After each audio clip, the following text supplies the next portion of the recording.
সেই আব্দুল্লাহ ইবনুল মুবারক ইন্তেকাল হয়ে গেছে গা। দুনিয়া থেকে আব্দুল্লাহ ইবনুল মুবারক নাই।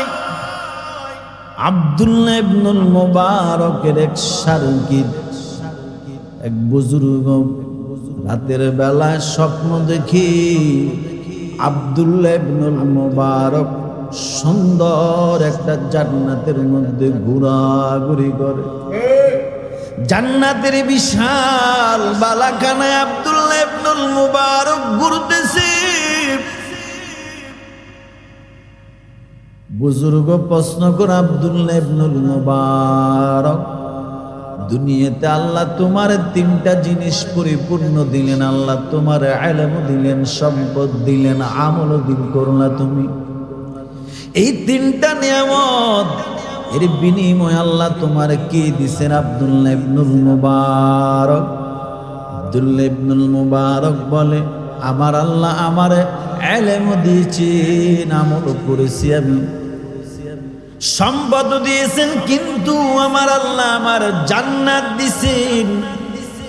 তবে আমার একটা আফসোস, আমার জান্নাতের চেয়ে আমার বাড়ির পাশে একটা কামার। কামার কে বলেন? কামার চিনেন? আমার বাড়ির পাশে একটা কামার, যে নাকি সারাদিন লোহা পিটাইয়া দাও খন্তা বটনি চুরি চাকু বানাইতো। আমার জান্নাতের চেয়ে আমার বাড়ির পাশে কামারের জান্নাতটা আরো সবচেয়ে বড় দামি। বুঝেন ভালো করে?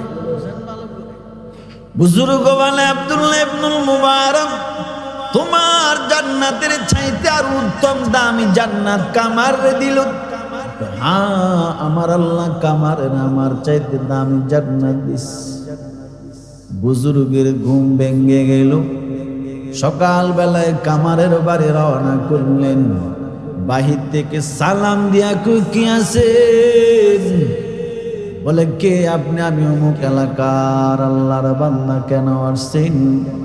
আপনার স্বামী কামার সেই কি বাড়িতে আসেনি? কয় না না, রিসেন্টলি কয়েকদিন আগে তো আমার স্বামী কামার দুনিয়া থেকে বিদায় হয়ে গেছে। আমার স্বামী দুনিয়ায় নাই। বুজুর্গ ডাক দিয়ে কয়, আম্মা জান, আপনার স্বামী কামার দুনিয়া থেকে বিদায় হয়ে গেছে, এটা জানতে আসি নাই। একটা কথা বলি, আপনি তো আপনার স্বামীর ব্যাপারে ভালো জানেন, আপনি তো আপনার স্বামীর সব আমলগুলি জানেন। ও আম্মা জান বলেন, আপনার স্বামী কামারের কি কোনো ভালো আমল দেখছেন কিনা? কোনো এমন আমল দেখছেন কিনা? কয় কেন? কয়, হ্যাঁ, আমার স্বামীর কি এমন আমল করবে? আমার স্বামী তো আর আব্দুল্লাহ ইবনে মুবারকের মতো না। আমার স্বামী তো গরিব, আমার স্বামী তো বড় গরিব, দিন মজুর, সারাদিন লোহা পিটাইয়া যা কামাই করে সন্ধ্যা বাজারে গিয়া বাজার নিয়ে আসে। চুলাতে দিলে আগুন জ্বলে, না হলে আগুন জ্বলে না। তবে আমার স্বামীর দুইটা কাজ আমি ফলো করেছি। একটা কাজ হলো, আমি তাকাইয়া দেখতাম আমার স্বামী কামার আগুনের মধ্যে, রোদের মধ্যে বসে বসে, এই গরমের ভিতরে আমার স্বামী লোহা গরম করে, আমার স্বামীর যন্ত্রপাতি দোয়া দা খন্তা বানায়, বিভিন্ন বিভিন্ন বস্তু বানায়। হঠাৎ করে দেখতাম যখন মসজিদের মিনারায় মুয়াজ্জিনে আজান দেয়, আমার স্বামী হাতুড়িটা পালায়া তাড়াতাড়ি মসজিদে রওনা। এমনও দেখেছি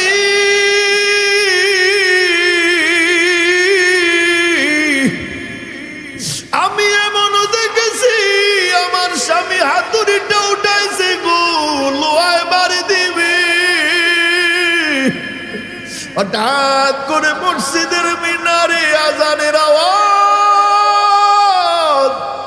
হাইয়া আলাস সালাম, আসো নামাজ পড়ার জন্য আস। আমার স্বামী হাতুড়িটা আল্লাহু আকবার আওয়াজ শোনার সাথে সাথে আর সামনে আনে নাই। আমার স্বামী কামার, আমি তাকায় দেখতাম আমার স্বামী হাতুড়িটা পিছনের দিকে ফালায়া বলতো আল্লাহু আকবার, আবার আল্লাহ বড়, আবার আল্লাহ বড়। আমার কাজ বড় না, আমার আল্লাহ বড়, আমার আল্লাহর হুকুম বড়। কারণ মসজিদের মিনারে যখন আল্লাহু আকবারের আওয়াজ চলে মানে হলো আল্লাহ সবচেয়ে বড়। ওই সময় দুনিয়ার কোনো কাজ, দুনিয়ার কোনো সম্পর্ক বড় নয়। ওই সময় সবচেয়ে বড় সম্পর্ক আল্লাহর সাথে তার গোলামের সম্পর্ক। ওই সময় সবচেয়ে বড় কাজ মালিকের ঘরে গিয়া মালিকের খুশি করার জন্য মালিকের কদমে সেজদা দেওয়া, ঠিক কিনা? সাতেশ্বরের যুবক আল্লাহর বান্দি ডাক দিয়া কইও বুজুর্গ, এই দৃশ্যটা আমি দেখেছি।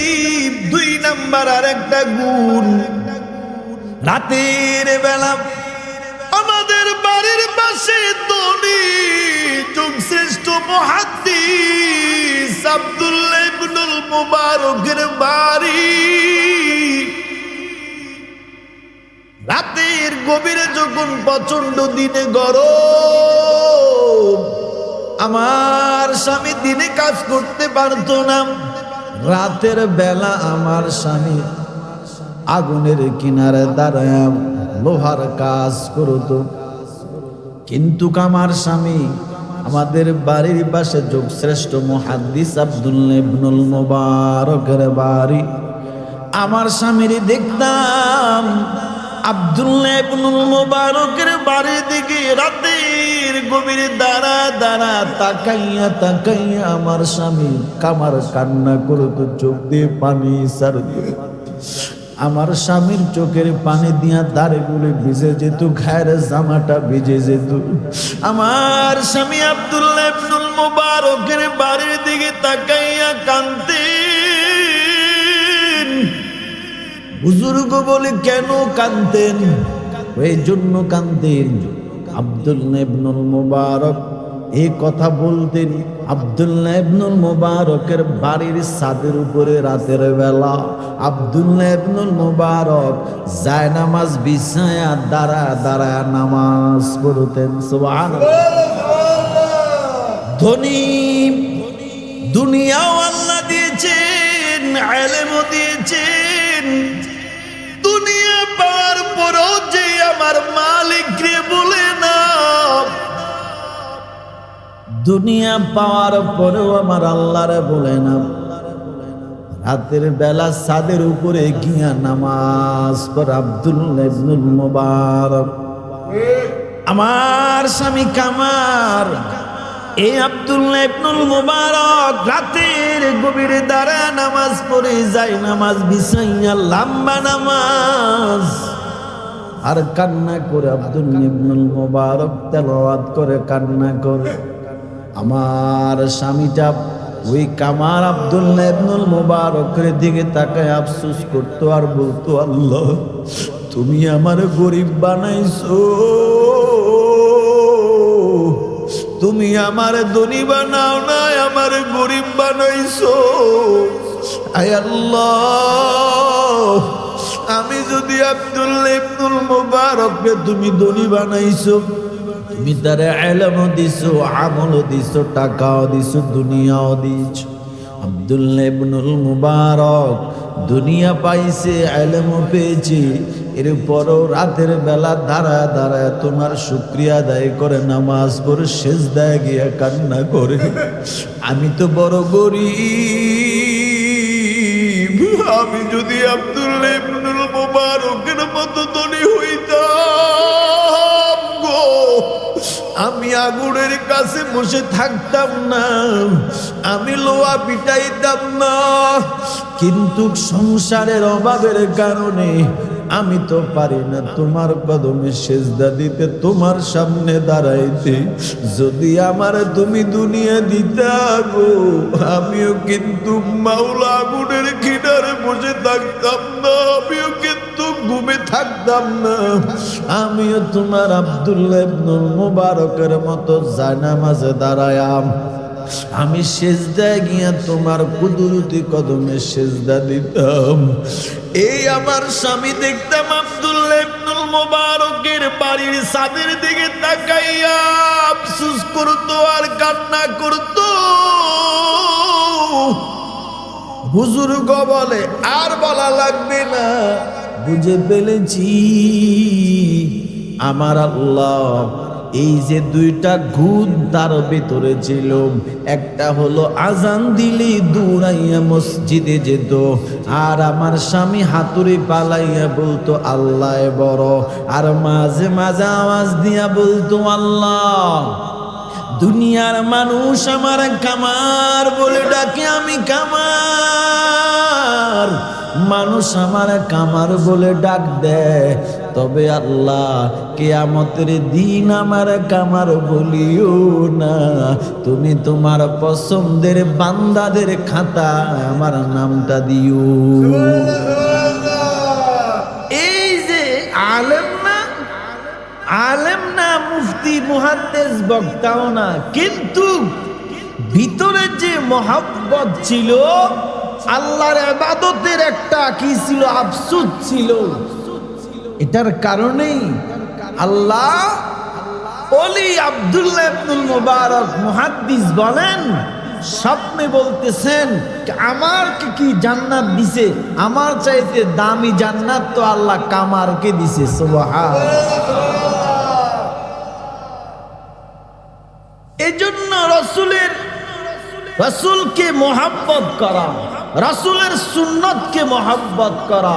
রসুল হাদিসে বলেন, মান আহাব্বা সুন্নতি ফাকাদ আহাব্বানি ওয়া মান আহাব্বানি কানা মাই ফিল জান্নাহ। কে রসুলকে মোহাব্বত করে, কে ভালোবাসে, যারা আমার সুন্নতকে ভালোবাসে, ঠিক কিনা বলে। আর যারা আমার সুন্নতকে ভালোবাসে, কানা মাই ফিল জান্নাহ, এরা আমি নবীর সাথে জান্নাতে থাকবে। এবার সে আলেম হোক, যেই হোক, তার জান্নাতে থাকবে রাসূলের সাথে, ঠিক কিনা বলেন।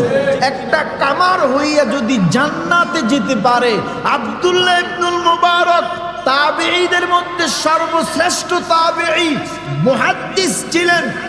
দুনিয়া আল্লাহ দিছেন, ইলমও দিছেন, আমলও ছিল, সারা রাত নামাজ পড়তো। সে আব্দুল্লাহ ইবনুল মুবারকের চাইতে কামারের জান্নাতটা কি হয়ে গেছে, দামি হয়ে গেছে। বন্ধু, দুনিয়াতে তো দামি হওয়া যায়, ফেমাস হওয়া যায়, ভালো একটা গান গাইলেই ভাইরাল, ঠিক কিনা বলো। একটা গান গাইছে, ভাইরাল হয়ে গেছে, সে কি হয়ে গেছে, ভাইরাল হয়ে গেছে।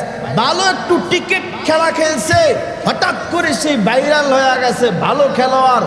ভালো একটা গান গাইছে, সে ভাইরাল হয়ে গেছে, ঠিক কিনা বলেন। দুনিয়াতে ভাইরাল হওয়া, দুনিয়াতে পরিচিতি হওয়া এটা সহজ, কিন্তু আল্লাহর কাছে পরিচিত হওয়া এটা কঠিন, ঠিক কিনা। দুনিয়াতে ভালো খেললেই ভাইরাল, ভালো গান গাইলেই ভাইরাল, ভালো বয়ান করলেই বক্তা ভাইরাল, ঠিক কিনা বলেন। কিন্তু আল্লাহর কাছে তো পরিচিতি হওয়া লাগবে, ঠিক কিনা বলেন। আল্লাহর কাছেও তো আপনার পরিচিতি হওয়া লাগবে। আল্লাহ তো আপনাকে চিনবে কি দিয়া, খেলা দিয়া, গান দিয়া, টাকা দিয়া, সুন্দর গাড়ি দিয়া, বাড়ি দিয়া, ভালো বক্তব্য দিয়া না, না। আল্লাহ চিনবে কি দিয়া, আমল দিয়া। কি দিয়া বলেন, কি দিয়া বলেন, আমল দিয়া, আমল দিয়া। তো মোহাব্বত, এই মোহাব্বতের নজরে যারা বসছেন, আল্লাহ সবাইকে যাতে কবুল করেন, বলি আমিন। ওয়াল আসরি ইন্নাল ইনসানা লাফি খুসর। কোরআন শরীফ কয় পারা, কত পারা? 30 পারা। সূরা সংখ্যা কত? সূরা সংখ্যা কত? যে কোরআনে কিতাব আল্লাহ আমার নবীর উপরে দিয়েছেন, এটা পরিচয় জানার দরকার আছে না? বায়োডাটা কি বলেন? বায়োডাটা আপনার একটা পরিচয় আছে না? তো ঠিক আপনার যেমন একটা পরিচয় আছে, বায়োডাটা আছে, অ্যাড্রেস আছে, ঠিক কোরআনেরও একটা পরিচয় আছে না নাই? কোরআনের পরিচয়, কোরআনের বাড়ি কোথায় যদি প্রশ্ন করেন, কোরআন বলে আমার বাড়ি হলো লৌহে মাহফুজে। বাল হুয়া কুরআনুম মাজিদুন ফি লাওহিম মাহফুজ।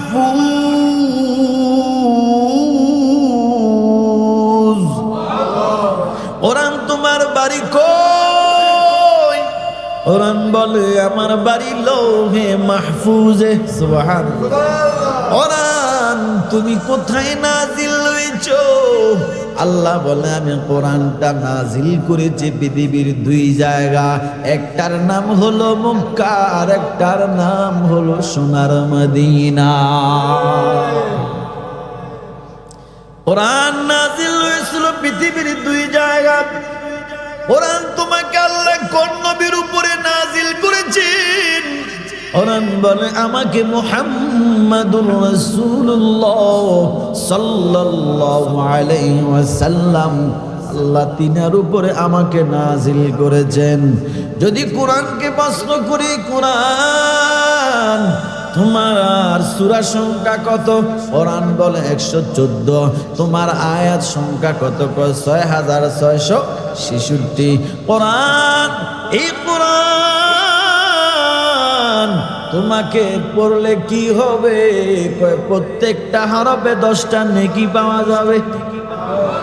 কোরআন আমি তো পড়তে পারি না, বলে কোরআন পড়তে পারো না, যেই পড়তে পারে কান লাগায় শুনো, তা তো আমার রব তোমার নেকি দিয়ে দিবে। বলে কোরআন তুমি যদি কোরআনের দিকে মায়া করেও যদি তাকাও, আমার আল্লাহ কোরআনের দিকে মহব্বতে তাকানোর কারণে নেকি দিয়া দিবে। কোরআন তোমার মধ্যে 114টা সূরা, সবচেয়ে বড় সূরার নাম কি? সূরাতুল বাকারা। সূরাতুল বাকারা। কোরআনকে যদি প্রশ্ন করি, কোরআন তুমি কোন মাসে দুনিয়ায় এসেছো, নাজিল হয়েছো, কি বলবে? কথা কয় না? শাহরু রমাদানাল্লাযী উনজিলা ফীহিল কুরআন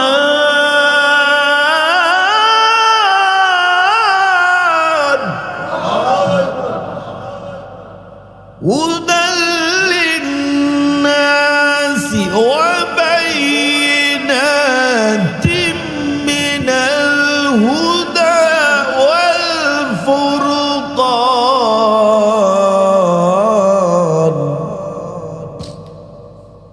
কোরআন বলে আমি রমজান মাসে নাজিল হয়েছি। এবার যদি বলি কোরআন পুরা রমজান মাসে কি তুমি নাজিল হয়েছো? কয় না না। কোন মাসে কোন দিনে কোন রাতে নাজিল হয়েছে? কোরআন জবাব দে ইন্না আনজালনাহু ফি লাইলাতিল কদর ওয়া মা আদরাকা মা লাইলাতুল কদর লাইলাতুল কদরি খায়রুম মিন আলফি শাহর। কোরআন বলে আমি লাইলাতুল কদর নাজিল হয়েছি। তাহলে কোরআনের পরিচয় পাইছেন? মোটামুটি পাইছেন না? এবার একটু আপনাদের থেকে আমি উত্তর নেই। বলেন তো কোরআনের আসল বাড়ি কোথায়? কোরআনের 114 সূরার দ্বিতীয় সূরা, বড় সূরা সূরাতুল বাকারার মধ্যে আছে জালিকাল কিতাব। এটা ওই কিতাব। ওই মানে কি কাছে বুঝায় না দূরে বুঝায়? দূরে বুঝায় না? জালিকা মানে ওই কিতাব।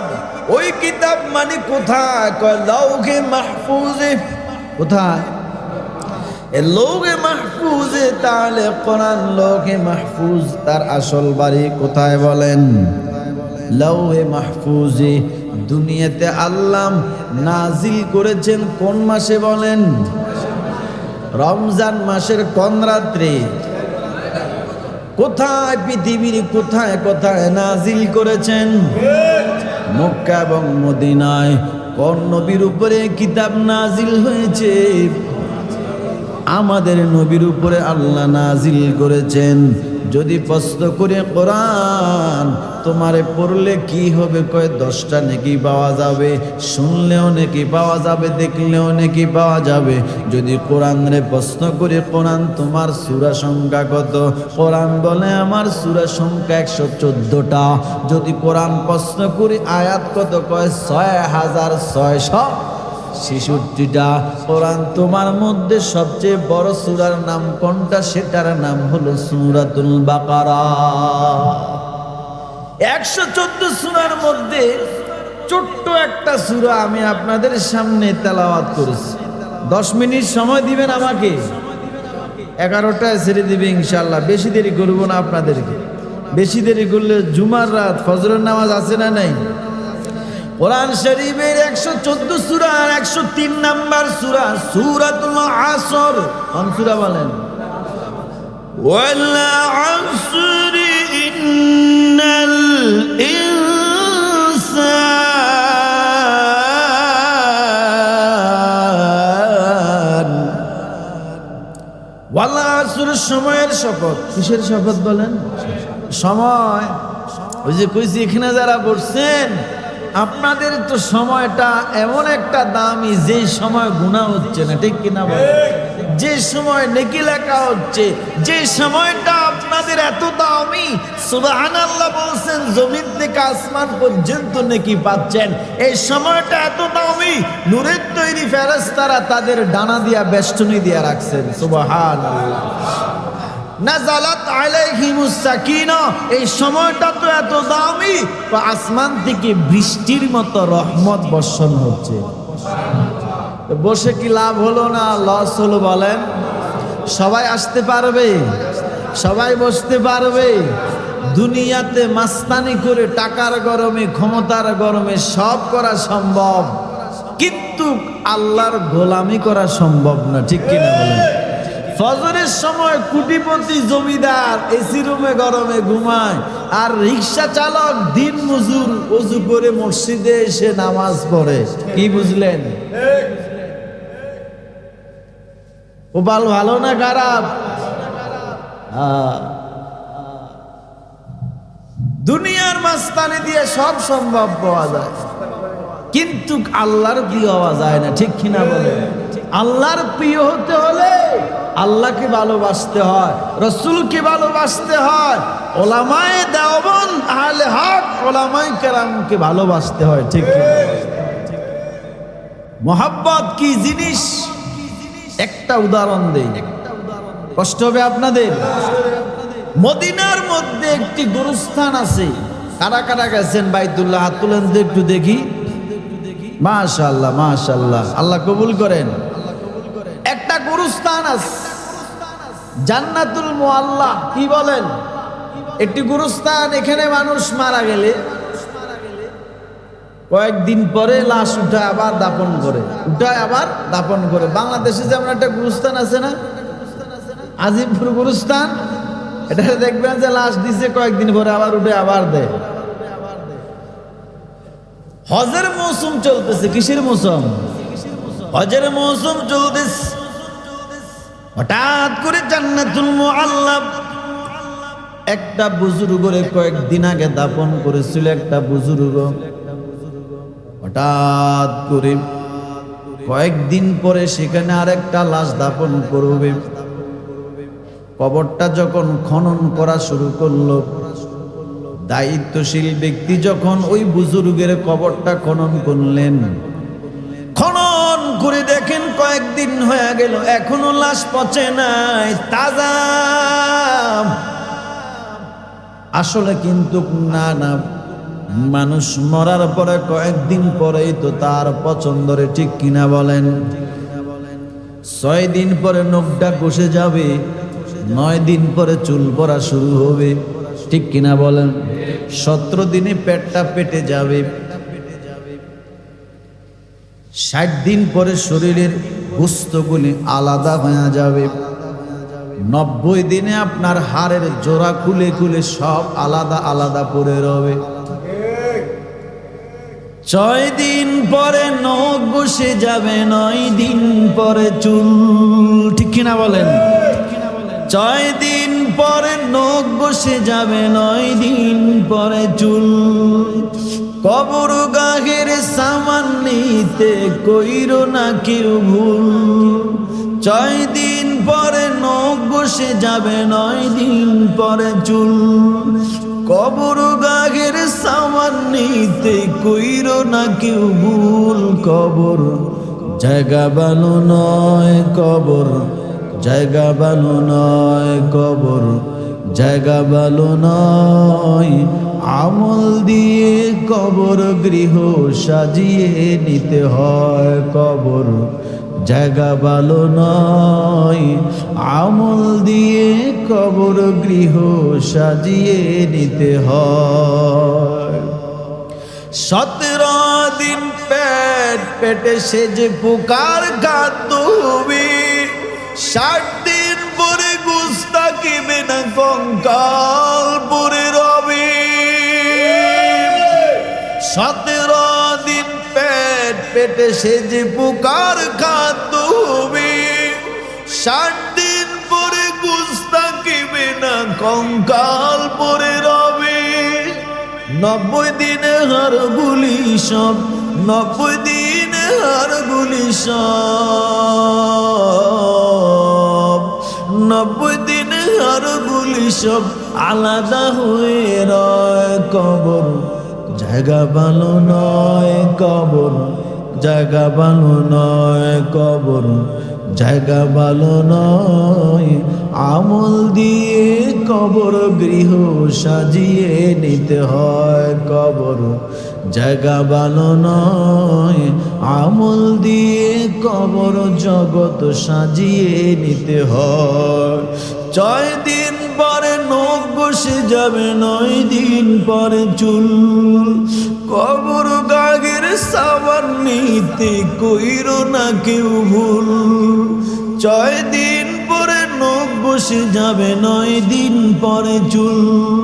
কবর গাগের সাবান নিতে কইরো না কেউ ভুল। কবর জায়গা ভালো নয়, কবর জায়গা ভালো নয়, কবর জায়গা ভালো নয়। আমল দিয়ে কবর গৃহ সাজিয়ে নিতে হয়, কবর জায়গা ভালো নয়। আমল দিয়ে কবর জগৎ সাজিয়ে নিতে হয়, ঠিক কিনা বলেন? নবী বলেন ও সাহাবায়ে কেরাম, আল কবরু রাউযাতুম মির রিয়াদিল জান্নাহ আও হুফরাতুম মিন হুফারিন নার। কারো কারো জন্য কবরটা হবে জান্নাতের একটা বাগান, কারো কারো জন্য কবরটা হবে জাহান্নামের একটা গর্ত। নবী বলেন, যাদের জন্য কবরটা জান্নাতের বাগান হবে গো, জানুনি কেমন হবে তাদের হালাত।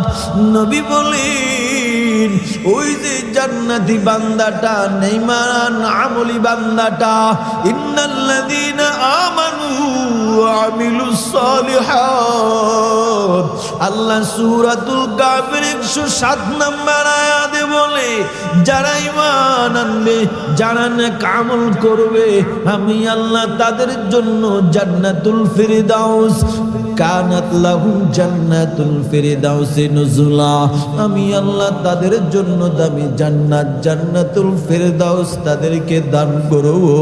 আল্লাহ আমাদের সবাইকে জান্নাতুল ফিরদাউসের মালিক বানায়া দেন, বলি আমিন। নবী বলেন, যারা আমল করে কবরে যাবে, তাদের জন্য কবরটা হবে জান্নাতের বাগান। কই কেমন নবী জানুনি? কয় তাদেরকে 3.5 রাত কবরে রাখা হয়। গরিব ধনী রিক্সা চালক দিন মজুর চুইবার সবার কবরের সাইজ কিন্তু আলাদা না, সমান, ঠিক নেই? সবার কবরের সাইজ কিন্তু সমান সমান। আর গায়ের জামা কিন্তু সমান। নবী বলেন ওই ইমানদার নেককার বান্দাটার যখন কবরে রাখা হবে, কবরে যখন 3.5 হাত মাটির ঘরে রাখা হবে, বলে কেমন নবী? আল্লাহর সাথে সাথে অর্ডার করবেন ইলা মাদ্দাবিল বাসার, আমার বান্দার চোখের দৃষ্টি যত দূর যায় আমার বান্দার কবরটা তত দূর প্রশস্ত করে দেওয়া হবে। মানে 3.5 হাত থাকবে না, চোখের দৃষ্টি যত দূর যাবে তত দূর কবরটা আল্লাহ প্রশস্ত করে দিবে। আমার আল্লাহ বলবেন 2 নাম্বার, আমার বান্দার কবরটা অন্ধকার, আমার বান্দার কবরের বাতি নাই, অন্ধকার। ও ফেরেশতারা আমার বান্দার কবরে জান্নাতের আলো দিয়ে কবরটা ভরপুর করে দাও। 3 নাম্বার, আমার বান্দার গায়ে সাদা কাপড়, না না সাদা কাপড় থাকতে পারে না। ও ফেরেশতারা জান্নাতের দামি পোশাকটা নিয়ে আমার বান্দার গায়ে পরায়া দাও। সুবহানাল্লাহ। এরা নবীর উম্মত। কবর জগৎ এমন একটা জগৎ, জান্নাতুল মুআল্লা গুরুস্থানে কবর খনন করতেছি, আরেকটা নতুন লাশ কবরে রাখবে। হঠাৎ করে বুজুর্গের কবর খুলে দেখে লাশটা এখনো পচে নাই। কারণ কি ব্যাপার? অন্য অন্য লাশ তো কয়েকদিন পরে পচন ধরে, এর লাশ পচলো না কেন? কবর থেকে উঠাইয়া কয়েকজনে ধরে উঠাইলেন, উঠাইয়া কাপনের মুখটা খুলে দেখে না না, যে বুজুর্গরে কয়েকদিন আগেই কবরে রাখছি এ বুজুর্গ নয়, এ বুজুর্গের চেহারা নয়, এটা অন্য একটা অজানা অচিনা একটা মহিলার চেহারা, একটা মহিলার লাশ। এটা মহিলার লাশ। কি ব্যাপার? কেমনে হলো? মদিনার সব মানুষ হাজির, এখানে তো কয়েকদিন আগে বুজুর্গ করে দাপন করেছি, দ্বিতীয়বার এখানে দাপন করা হয় নাই, কিন্তু এখানে মহিলার লাশ আসলো কোত্থেকে? মদিনার মানুষরা আসো দেখুন এটা কার লাশ, চিরনে এটা কোন মহিলা? কেউ চিনে না, মহিলাটাকে কেউ চিনে না। আজীব। হঠাৎ করে হজের মৌসুম চলতেছে, মনে আসেনি? হজের মৌসুম চলে, আল্লাহর এক বান্দা হজ করতে আসছেন ফ্রান্স থেকে। কোত্থেকে? ফ্রান্স রাষ্ট্র থেকে হজ করতে আসছেন। এমন একটি ঘটনা তার কানেও গেল। ঘটনাটা যাওয়ার পরে আল্লাহর বান্দা ওই মহিলাটার লাশটা দেখার জন্য তিনিও আসলেন। এসে দেখে মানুষ লাইনে লাইনে দাঁড়ায়। আশ্চর্য ঘটনা, বুজুর্গের লাশ রাখলাম, অচেনা একটা মহিলার লাশ কেমনে আসলো? আল্লাহর বান্দা হঠাৎ মহিলাটার ওই মাইয়াতের চেহারার দিকে তাকাই আশ্চর্য হয়ে গেল। আশ্চর্য হইয়া সবাই ডাক দে, আপনারা কোনো টেনশন করবেন না, এই মহিলাটার আমি চিনি। এই মহিলাটারে কি আমি চিনি? কোথায় আপনার বাড়ি? কয় ফ্রান্সে আমার বাড়ি। কেমনে চিনেন? কেমনে মহিলাটারে আপনি চিনেন? এটা মদিনার কোনো মহিলা নয়, এটা মদিনার বাসিন্দা কোনো মহিলা নয়, এটা হলো ফ্রান্সের মহিলা। কিন্তু কাজী ব্যাপার, ফ্রান্সের মহিলা এই মদিনা জান্নাতুল মুআল্লা কেমনে তার লাশ? আমি তো তার দেখে এসেছি, সে ফ্রান্সে মারা গেল, ফ্রান্সে সে মারা গিয়েছে, তার সেখানে আগুনে পুড়িয়ে দিয়েছে, কিন্তু তার লাশ জান্নাতুল মুআল্লায় কেমনে আসলো আমি নিজেই তো আশ্চর্য হয়ে গেলাম। খবর নেওয়া হলো, কি ব্যাপার? আল্লাহর বান্দা হাজি ফ্রান্সের সেই বলেন কিছুই তো বুঝতে পারলাম না, তবে মহিলাটার সম্পর্কে আপনি কি জানেন একটু বলেন। মহিলাটার সম্পর্কে আমি যা জানি আপনারা জানেন না। বলে মহিলাটা ছিল একটা খ্রিস্টান। কি বলেন? খ্রিস্টান মহিলা, তার গোটা পরিবার খ্রিস্টান, ফ্রান্সের বাসিন্দা। কিন্তু আমি মুসলমান, আমি নবীর উম্মত, আমি আমার এক আল্লাহ বিশ্বাস করি, আমার নবীরে বিশ্বাস করি, আমার নবীর আদর্শ মানি। মাথায় পাগড়ি, মুখে নবীর সুন্নতি দাড়ি, গায়ে নবীর সুন্নতি জামা। আমি নামাজ পড়ি, আমাকে দেখে দেখে সে বারবার আমার দিকে তাকায়া থাকতো। যদিও সে খ্রিস্টান, তবে আমি নবীর আদর্শ দেখে সে আমার দিকে তাকায়া থাকতো। হঠাৎ করে একদিন আমারে ডাক দিয়া বলে, তুমি এদিকে আসো। তুমি কোন ধর্মের লোক? বলে আমি ইসলাম ধর্মের লোক।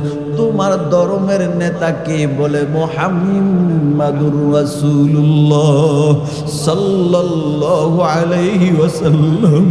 মহিলাটা বলে, তোমার ধর্মের নেতা কি এখনো আসেনি? কয় না।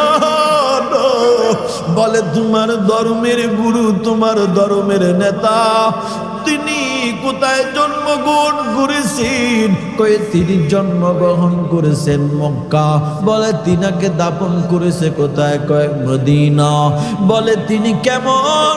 এই যে তোমার মাথা সুন্দর পাগড়ি, মুখে দাঁড়িয়ে, গায়ে তোমার নবীর জামা, এটাকে তোমার নবীর আদর্শ? কয় হ্যাঁ।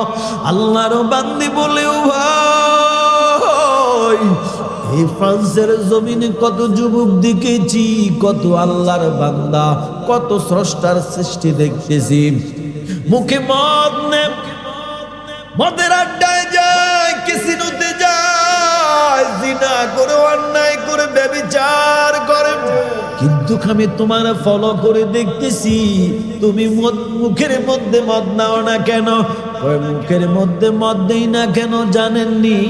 এটা আমার মদিনার নবীর আদর্শে হারাম, এই জন্য আমি মদ দেই না। বলে তুমি নারী নিয়ে আনন্দ করো না কেন?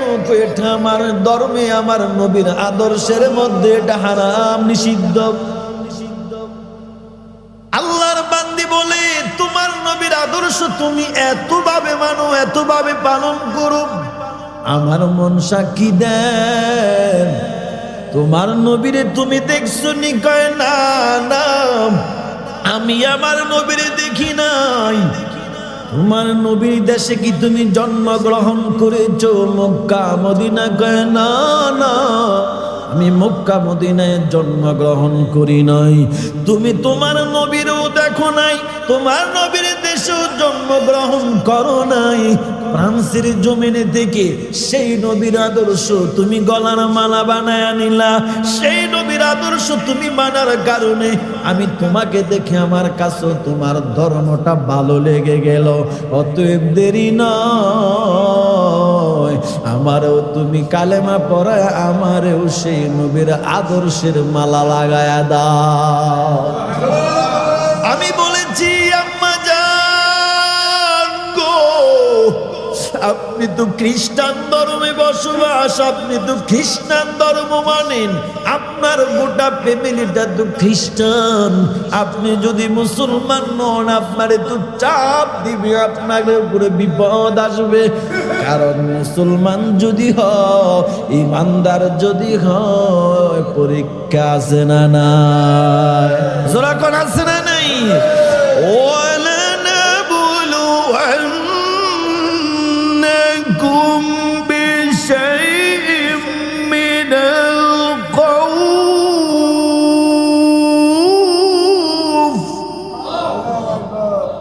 ওয়ালা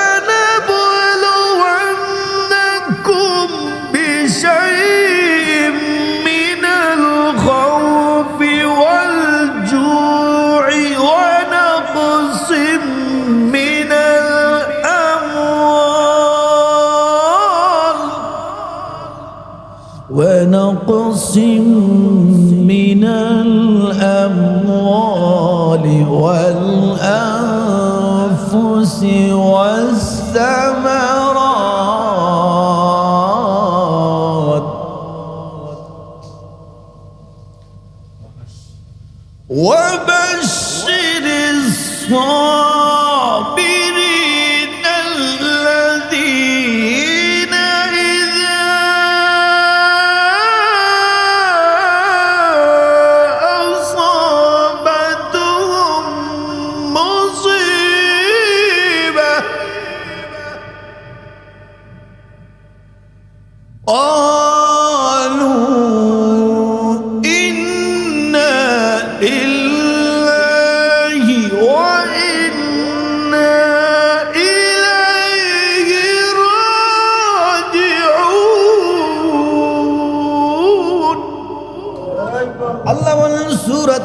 বাকারা হিফজ কুরআন শরীফের 2 নাম্বার পারা 2 নাম্বার পৃষ্ঠা সূরাতুল বাকারা আল্লাহ বলেন ওয়ালা নাবলুয়ান্নাকুম, অবশ্যই আমি তোমাদেরকে পরীক্ষা করব।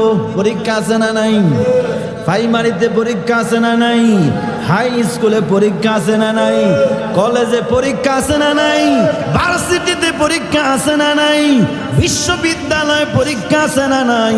মাদ্রাসায় পরীক্ষা আছে না নাই?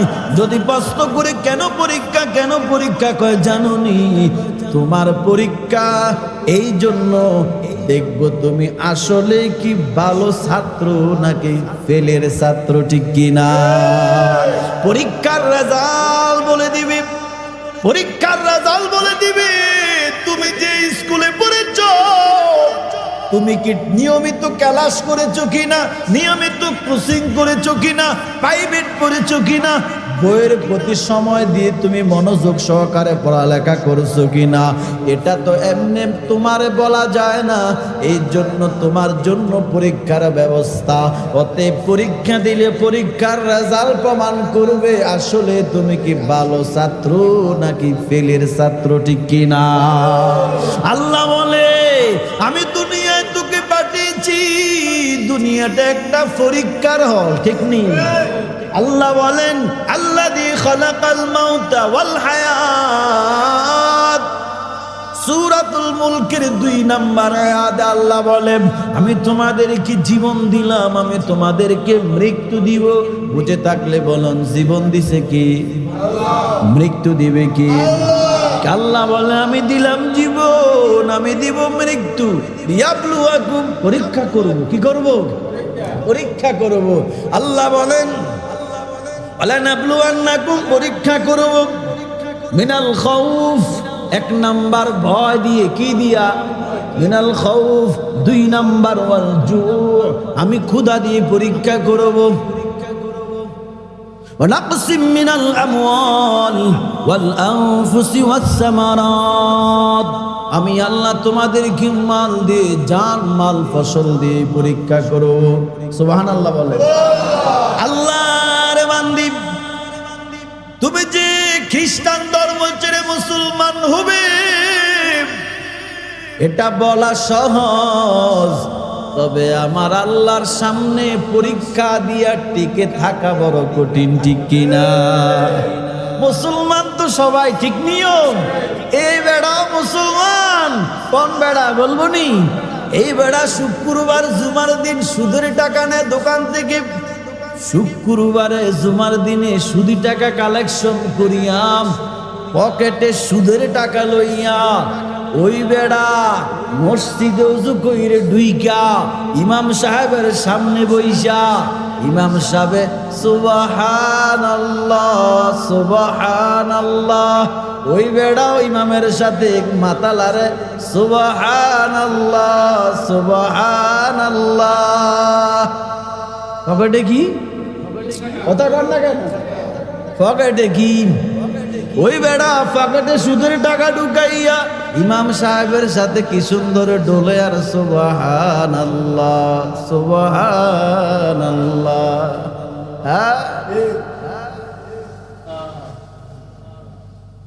ওই বেড়া মুসলমান দাবি করে নিজের অন্যের হক মেরে দে, অন্যের টাকা দেয় না, ফাওনা টাকা দেয় না, টাকা হাওলাত দিস, কি দিছে?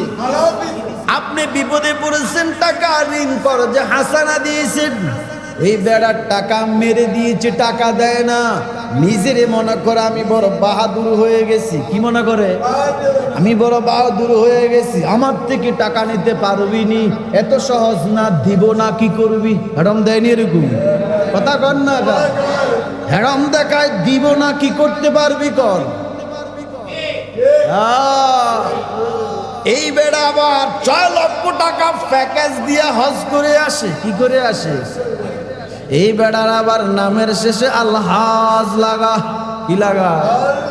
আলহাজ লাগায়, হাজি সাহেব লাগায়। কষ্ট পাচ্ছেন? 10 মিনিট বলবো নি আর? আপনাদের যদি কষ্ট হয় আমারে বললেন, মোনাজাত দিয়ে দিন। কষ্ট হচ্ছে? আল্লাহ সবাইরে কবুল করেন। কার জন্য শেষ রাত পাওয়া যায়নি? হ্যাঁ, এই যে ঈদের পরে কয়েকটা ঘটনা ঘটছে দেখছেন না? ঈদের আনন্দ কইরা রওনা দিছে, বাস পরে সব শেষ। জীবন কোনো গ্যারান্টি নেই। এই মসজিদ বানাইছেন, এটা একটা ওয়ারেন্টি গ্যারান্টি আছে, 30-40 বছর যাবে, ঠিক নেই? একটা ফ্যান নেন 5 বছর 6 বছর গ্যারান্টি, একটা বাল্ব একটা বাতি নেন 2 বছর একটা কার্ড দেয়, সাথে কি দেয়? একটা ওয়ারেন্টি কার্ড দেয়, 2 বছর তারিখ লেখা দেয়। একটা ফ্রিজ কিনবেন ভালো কোম্পানির, 10 বছরের একটা ওয়ারেন্টি গ্যারান্টি কার্ড আছে না নাই? কিন্তু আপনার আমার জীবনের না 5 না 10 না 1 না 1 মাস না 1 দিন না 1 রাত না 1 সপ্তাহ না 1 মিনিট না 1 ঘন্টা, একটা সেকেন্ডের কোনো কি নেই, বিশ্বাস নেই। এখান থেকে চলে আপনি তো যাবেন, বাড়িতে যাবেন, কিন্তু বাড়িতে যাওয়ার আগেই তো কবরের টিকিট চলে আসবে, ঠিক কিনা বলে? আপনি মসজিদে ঢুকেন না, তাতে কি হয়েছে? ওই মসজিদের কোন একটা ফালকি দেখছেননি? আপনি মসজিদে ঢুকেন না, এতে মসজিদের সমস্যা হবে না। ওই যে মসজিদের কোন একটা পালকি আছে দেখেন ভালো কইরা, ওই পালকি কিন্তু ঠিকই আপনার বাড়িতে ঢুকবে। বুঝাইতে পারি নাই মনে হয়? কথা কর না কেন? যাবেনি সবার বাড়িতে, এই পালকি যাবে না? কোটিপতিও ঘুমাবে, শিল্পপতি খাটে ঘুমাবে আপনাদের এলাকার। এই ডাক্তার যিনি আমি শুনছি মসজিদের জন্য মাদ্রাসার জন্য তিনি জায়গা দিয়েছেন, আলহাজ ডাক্তার আব্দুল মান্নান ভুঁইয়া, আল্লাহ তিনাকে কবুল করুন বলি আমিন। যেই সদকায়ে জারিয়া তিনি করে গেছেন, আল্লাহ যাতে এটা কবুল করে। মাদ্রাসার জন্য মসজিদের জন্য কোটি টাকার জায়গা দিয়ে গেছেন, তো তিনি মরলেও তো এই খাটেই ঘুমাবে, ঠিক নেই? আপনাদের এলাকার যে গরিব দিন মজুর, রিক্সা চালক, ভ্যান চালক, সেও তো মরলে খাটেই ঘুমাবে। কথা বল না কেন? এই ব্যবধান থাকবে। আল্লাহ সবাই বুঝদান করেন বলিয়া আমিন। আরো জোরে কোন আমিন। একটা জিনিস আল্লাহ মাফ করবে না, বান্দার হক। বান্দার কি? জীবনে কখনো কেউ কারো টাকা মেরে খাবেন না, জীবনে কারো সম্পদ মেরে খাবেন না, জীবনে কোনোদিন কাউকে ঠকাবেন না। নামাজ পড়েন নাই, রোজা রাখেন নাই, হজ করেন নাই, আল্লাহ কয় যদি দয়া করি ক্ষমা করতে পারি। কি করলে? যদি কি করে? দয়া করে চাইলে তিনি তো রহমান, ক্ষমা করতে পারে। কিন্তু বান্দার হক কখনো কি হবে না, মাফ হবে না। যারা অন্যের টাকা নিয়ে দেন নাই বা মেরে দিয়েছেন, দিবেন না, শক্তি ক্ষমতা দেখাচ্ছেন, ভাইও দুনিয়ায় এসব চলবে, দুনিয়ায় এসব মাস্তানি, এইসব গল্প, এইসব কাহিনী, এইসব লাডির গরম, এই সকল জনসংখ্যার গরম, ক্ষমতা কোর্ট কাছারির গরম চলবে। কবরে কিন্তু কিচ্ছু চলবে না, হাসরে কিচ্ছু চলবে না, ফুলসিরাতে মিজানে কিচ্ছু চলবে না। সেখানে আপনি একা। আপনি কি? আপনি অসহায়, ঠিক কিনা বলেন? আল্লাহর বান্দা বলে মুসলমান হয়ে টিকিট থাকতে পারবানি? ফ্রান্সের সেই খ্রিস্টান নারী বলে, ও আল্লাহর গোলাম, তুমি দেরি করিও না, আমারে তাড়াতাড়ি কালেমা পড়ায় মুসলমান বানায়া দাও। বলে তাহলে তুমি ওযু বানায় আস। লম্বা ঘটনা সংক্ষিপ্ত করে বলি, আল্লাহর বান্দা বলে আমি তারে কালেমা পড়ে মুসলমান বানায়া দিলাম। করেন না আশহাদু আল্লাহ ইলাহা ইল্লাল্লাহ ওয়া আশহাদু আন্না মুহাম্মাদান আবদুহু ওয়া রাসূলুহু, কালেমায়ে শাহাদা। অজু করার পরে পড়বেন, 10টা সেকেন্ড সময় লাগে না। অজু করার পরে কালেমায়ে শাহাদা পড়বেন, 10টা সেকেন্ড সময় লাগে না। তবে নবী বলেন, কেউ যদি দৈনিক অজু করার পরে কালেমায়ে শাহাদা পড়ে, আল্লাহর নবী বলেন কিয়ামতের দিন 8টা জান্নাতের দরজা তারে ডাকতে থাকবে। কয়টা জান্নাত? পড়বেন সবাই, পড়বেন। কিসের পরে? কিসের পরে? অজুর পরে কালিমায়ে শাহাদা। এটা একটা আমল। আল্লাহর বান্দারে কালেমা পড়ে মুসলমান বানায়া দিলেন। কিন্তু আল্লাহর বান্দা বলে সে যে মুসলমান হয়েছে তার পরিবারকে তো জানানো যাবে না। সেই গোপনে গোপনে মুসলমান হওয়ার পরে নামাজ পড়ে, ইসলামের বিধান মানে। কিন্তু হঠাৎ করে আল্লাহর বান্দিটা দুনিয়া থেকে বিদায় হয়ে গেল। ইন্না লিল্লাহি ওয়া ইন্না ইলাইহি রাজিউন। দুনিয়া থেকে বিদায় নিয়ে গেল, কিন্তু তার পরিবার তো জানে না সে যে কি হয়েছে। কি হয়েছে? মুসলমান হয়েছে। খ্রিস্টান ধর্ম অনুযায়ী তারে দাফন করা হলো, পুরানো হলো। আমি দূরের থেকে তাকাইয়া তাকাইয়া কিছু বলার নাই। আমি দূরের থেকে তাকাইয়া তাকাইয়া শুধু চোখ দিয়ে পানি ছাড়তেছি, আর মনে মনে বলতেছি, আল্লাহ তোমার এই বান্দিটা, তোমার নবীর আদর্শ ভালো লেগেছে, ইসলামের আদর্শ তার কাছে ভালো লেগেছে। আমার মদিনার নবীর আদর্শরে গলার মালা বানিয়েছি। তোমাকে সেই মহব্বত করেছি, কালেমা পড়েছি, কিন্তু পরিচয় দিতে পারে নাই। কিন্তু শেষ মরার পরে এখন তার ইসলামী বিধান অনুযায়ী তার দাফন হবে, এই ভাগ্যটাও তার জুটে নাই। আল্লাহ ভয়ে সে বলতেও পারে নাই। এখন তার খ্রিস্টান ধর্ম অনুযায়ী তার দাফন করা হলো, গোসল দেওয়া হলো, তারা আগুনে পোড়া হলো। আমি দেখেছি মহিলার আগুনে জ্বালানোর দৃশ্য, আমি আফসোস করেছি, কলিজা পেটে রক্ত খনন হয়েছে। কিন্তু তার হাড়গুলি যেখানে দাফন করা হয়েছে আমি নিজের চোখে দেখেছি। আর দাফনের পরে তার ওই এখানে দাঁড়ায় আমি আল্লাহর কাছে বলছি, আল্লাহ তোমার বান্দিটা তো মুসলমান হয়েছে, কিন্তু সেই তো মুসলমান ধর্ম অনুযায়ী তার গোসল দেওয়া হলো না, মুসলমান ধর্ম অনুযায়ী তার দাফন করানো হলো না, মুসলমান ধর্ম অনুযায়ী তার জানাজা দেওয়া হলো না, মুসলমান ধর্ম অনুযায়ী তারে দাফন করা হলো না, কবরে রাখা হলো না। আল্লাহ তুমি তোমার বান্দিটারে কিন্তু দুনিয়ার আগুনে জ্বালাইছে, তার মরার পরে দুনিয়ার আগুনে জ্বালাইছে গো। তুমি তোমার বান্দিটারে জাহান্নামের আগুনে জ্বালাইও না, বান্দিটারে জাহান্নামের আগুনে জ্বালাইও না। আল্লাহর বান্দা এই কথা বলে, কিন্তু আমি চিন্তা করতেছি এই ফ্রান্সের সেই মুসলিম মহিলার লাশটা কেমনে জান্নাতুল মুআল্লায় আসলো। আশ্চর্যের ঘটনা না? কেমনে আসলো? কোথায় ফ্রান্স, কোথায় জান্নাতুল মুআল্লা? মদিনার আলেমরা বলে তাহলে বুজুর্গের বাড়ি যাও, এই বুজুর্গের বাড়ি গিয়া তার কে আছে খবর নাও। খবর নিয়ে দেখলো বুজুর্গের স্ত্রী জীবিত। আম্মা জান বলেন আপনার স্বামী তো বড় বুজুর্গ, আবেদ, ইবাদত করতে। বলে হ্যাঁ। আপনার স্বামী কোন আমল কি ত্রুটি হয়েছে? কয় না না, আমি আমার স্বামীর কোন আমল ত্রুটি হতে দেখি নাই, তবে একটা জিনিস আমি দেখেছি। কয়টা? একটা জিনিস আমার চোখে ধরা পড়েছে। কি সেই জিনিস? তাড়াতাড়ি বলেন।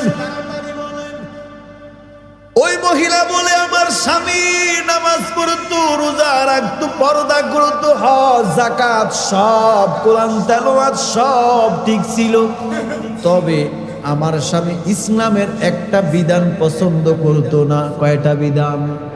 একটা বিধান আমার স্বামী পছন্দ করতো না, সেটা শুধু আমি জানি, দুনিয়ার কেউ জানে না।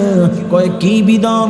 কয় শীতকালে যখন আমার স্বামী আমার সাথে মিলামিশা করতো, আমরা যখন একসাথে থাকতাম, শীতকালে ঠান্ডা পানির কিনারে দাঁড়ায়া ফরজ গোসল করতে গিয়া আমার স্বামী বলতো, ইসলাম ধর্মে ফরজ গোসল করা লাগে স্বামী স্ত্রী মিলামিশা করার পরে। কিন্তু খ্রিস্টান ধর্মে পড়ে দেখেছি, খ্রিস্টান ধর্মে স্বামী স্ত্রী ফিজিক্যালি রিলেশন থাকার পরে গোসল ফরজ না। কি না? কি না বলেন?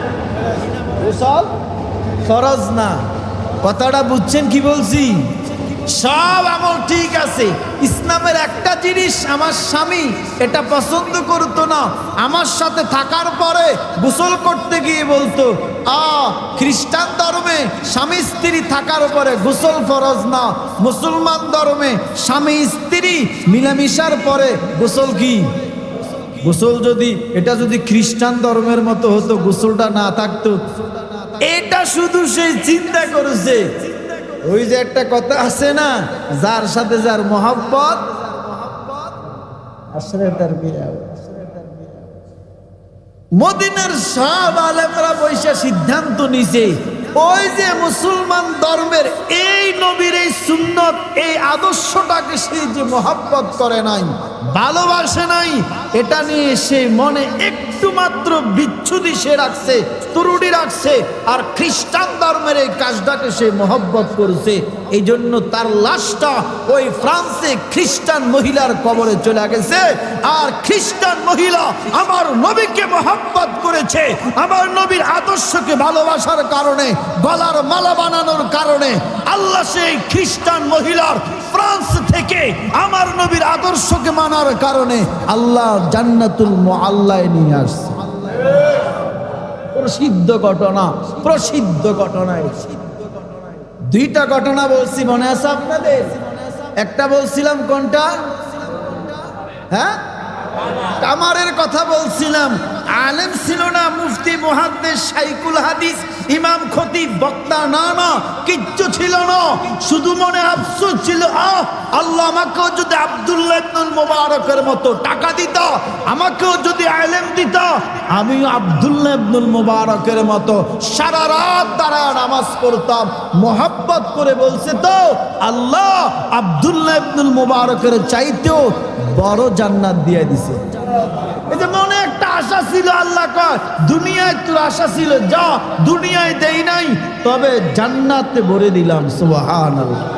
আর একটা নারীর কথা বলছিলাম, খ্রিস্টান পরিবারে জন্মগ্রহণ করার পরেও আমার নবীর এই আদর্শটাকে মহব্বত করে গলার মালা বানানোর কারণে আল্লাহ রাব্বুল আলামিন তার ফ্রান্স থেকে জ্বালানো হাড়গুলিকে আল্লাহ জান্নাতুল মুআল্লায় বরকতি জায়গায় নিয়ে আসছে। কুদরত, ক্ষমতা কার? জোরে বলেন। এই জন্য দেরি করব না, মুনাজাত দিয়ে দিব।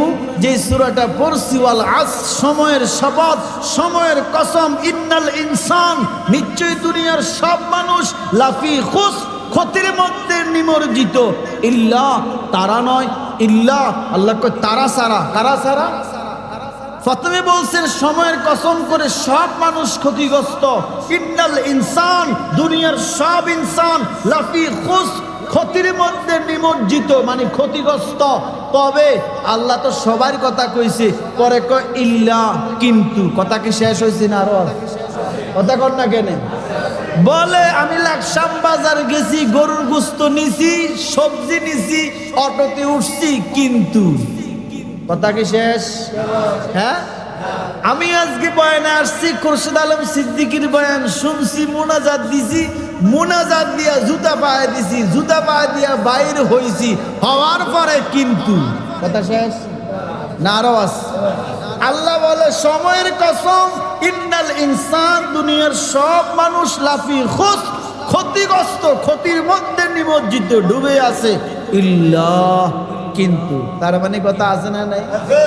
তাহলে কারা নয়? আল্লাহ কয় আল্লাযীনা আমানু, যারা ঈমানের ইসলামকে বিশ্বাস করেছে, এই মানুষগুলি, এই গুণের মানুষগুলি ক্ষতিগ্রস্ত না। 2 নাম্বার, ওয়ামিলুস সালিহাত, যারা আমল করে, নেক আমল করে, তারা ক্ষতিগ্রস্ত না।